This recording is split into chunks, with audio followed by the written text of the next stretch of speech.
हरि ओम। हरिओम। वंदनीया मां सरस्वती, परम ब्रह्म प्रेरणादायिनी मां भारती।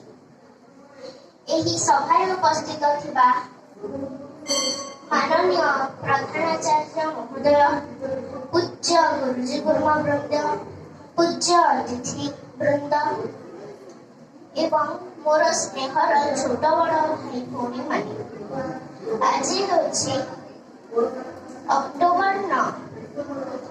ଆଜି ଗୋପବନ୍ଧୁ ଦାସଙ୍କ ଜନ୍ମ। ଏହି ଶୁଭ ଅବସରରେ ମୋତେ କିଛି କହିବାର ସୁଯୋଗ ମିଳିଥିବାରୁ ମୁଁ ନିଜକୁ ଧନ୍ୟ ମନେ କରୁଛି।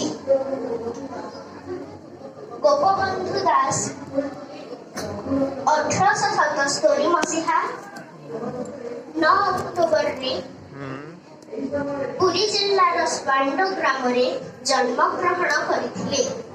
ତାଙ୍କ ପିତାଙ୍କ ନାମ ଦୈତାରୀ ଦାସ ଓ ମାତାଙ୍କ ନାମ ସ୍ୱର୍ଣ୍ଣମୟୀ ଦେବୀ।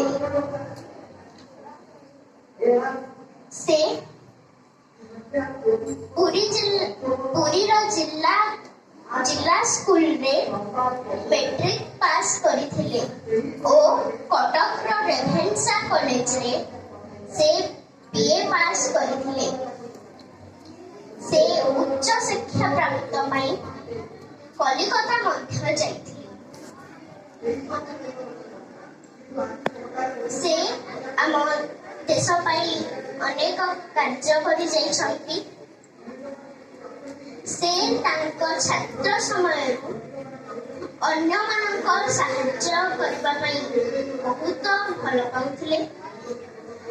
ତାଙ୍କ ମୁଖ୍ୟ କାର୍ଯ୍ୟ ହେଉଛି ସେ ତାଙ୍କ ଜ୍ୱରରେ ପଡ଼ିଥିବା ବା ରୋଗଗ୍ରସ୍ତ ହୋଇଥିବା ପୁତ୍ରକୁ ଖାତର ନ କରି ବନ୍ୟାରେ ପୀଡ଼ିତ ହେଉଥିବା ଲୋକଙ୍କୁ ସାହାଯ୍ୟ କରିଥିଲେ।